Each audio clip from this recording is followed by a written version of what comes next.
Rangkaian kegiatan Komisi Pemberantasan Korupsi dalam sepekan terangkum dalam KPK 24 Jam.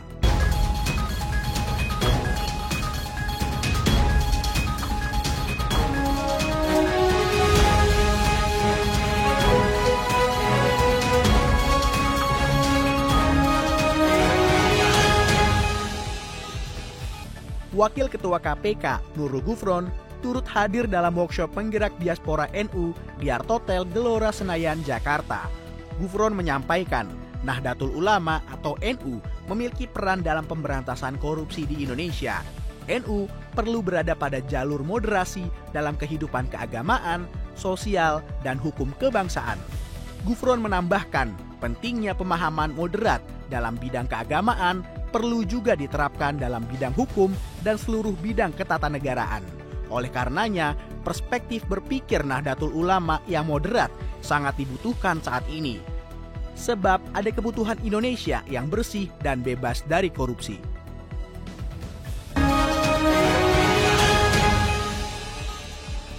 Terselenggaranya pemerintahan yang baik harus didukung dengan sarana dan prasarana yang memadai, termasuk di dalamnya mengenai aset yang dimiliki daerah.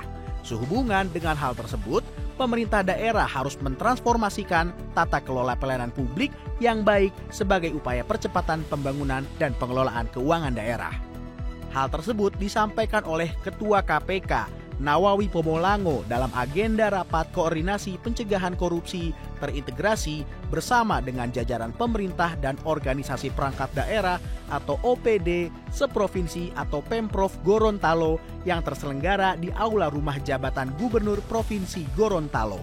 KPK mendorong sertifikasi aset untuk penertiban dan penataan daftar aset milik daerah agar dapat dipertanggungjawabkan dari aspek legalitas dan akuntabilitasnya. Selain itu, pemerintah daerah juga dapat meningkatkan kinerja melalui upaya pembinaan, pengendalian, dan pengawasan terhadap aset daerah.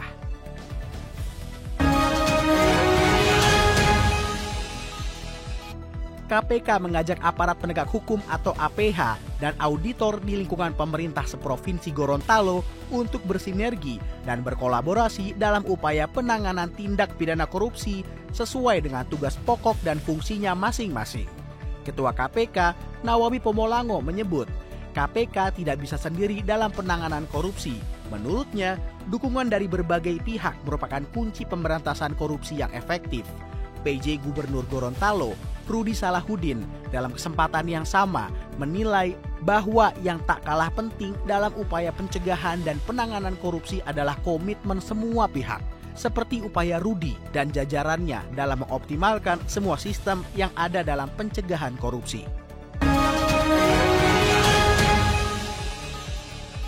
KPK menginisiasi forum diskusi berupa FGD dengan tema Urgensi Perubahan Kedua atas Undang-Undang Nomor 21 Tahun 1999 tentang Pemberantasan Tindak Pidana Korupsi di Jakarta. Forum ini juga dihadiri perwakilan dari Kejaksaan Agung Republik Indonesia, Kepolisian Republik Indonesia, Mahkamah Agung, Kemenkumham, dan pakar hukum. Forum diskusi yang menjadi bagian dari rangkaian jelang peringatan Hari Anti Korupsi Sedunia tahun 2024 ini mengawali kegiatan lainnya yang akan digelar di sejumlah kota di Indonesia. Tujuannya menguatkan dukungan atas pemberantasan tindak pidana korupsi dan menjangkau aspirasi segenap stakeholder dan masyarakat di Indonesia.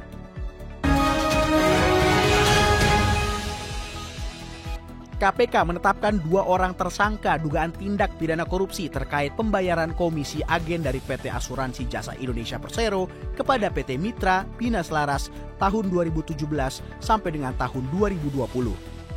Kedua tersangka tersebut yaitu SHT selaku Direktur Operasi Retail PT Jasindo tahun 2013 sampai tahun 2019 dan TSP selaku pemilik dan pengendali PT MBS.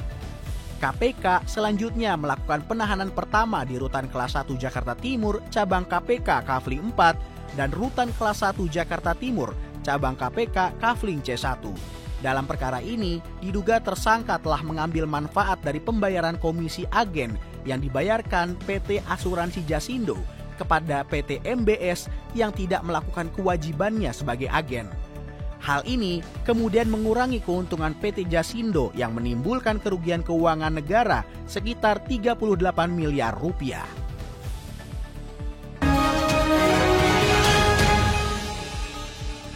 KPK berkolaborasi dengan pemerintah Kabupaten Klaten meresmikan pojok baca anti korupsi di Dinas Perpustakaan dan Kearsipan atau Dispersip Kabupaten Klaten. Kepala Biro Humas KPK, Yuyuk Andrianti Iskak, saat membuka acara menyebut program ini terwujud bermula dari kerjasama antara bagian kearsipan KPK dengan bidang kearsipan Kabupaten Klaten pada tahun 2023. Bupati Klaten, Sri Mulyani, pada kesempatan yang sama menyebutkan keberadaan pojok baca bisa dimanfaatkan untuk kegiatan pemerintah Klaten, khususnya bagi anak-anak terkait dengan kebiasaan baik, nilai kejujuran, dan berbagai upaya mendorong penanaman nilai baik sejak dini.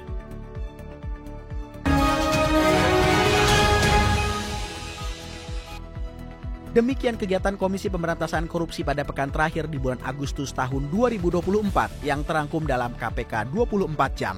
Dapatkan informasi selengkapnya melalui website kpk.go.id. Salam anti korupsi.